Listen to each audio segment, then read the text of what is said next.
बढ़ते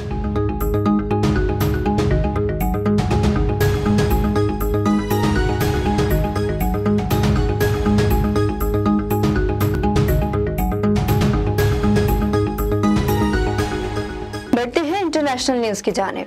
इस्राएली फौज की फलस्तीन पर दूसरे रोज भी वहशियाना हमले जारी हैं।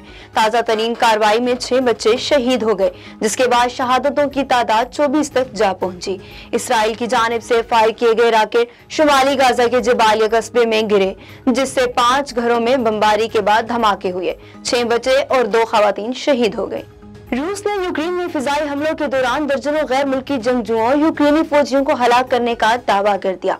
रूसी वजारत दिफा के मुताबिक जुनूब मशरकी यूक्रेन में फिजाई हमलों में 80 से ज्यादा गैर मुल्की जंगजू और 470 यूक्रेनी फौजी हलाक हुए। रूसी वजीर दिफा ने इंकशाफ किया कि बहुत से गैर मुल्की जंगजू नामुनासिब तरबियत और जंगी तजर्बा न रखने की वजह से हलाक हुए। ईरान ने मुहर्रम उल हराम में बड़े पैमाने पर दहशतगर्दी की मंसूबाबंदी करने वाले 10 अफराद को गिरफ्तार कर लिया। ईरानी मीडिया के मुताबिक गिरफ्तार किए गए अफराद का ताल्लुक शिद्दत पसंद तंजीम दाइश से है। दहशतगर्दों का यौम आशूर के मौके पर मुल्क भर में तहरीरी कार्रवाइयों का मंसूबा था। वजारत दाखिला के बयान में कहा गया कि सिक्योरिटी फोर्सेज ने दहशतगर्दों के कब्जे से धमाका खेज मवाद और भारी मिकदार में असला बरामद किया है।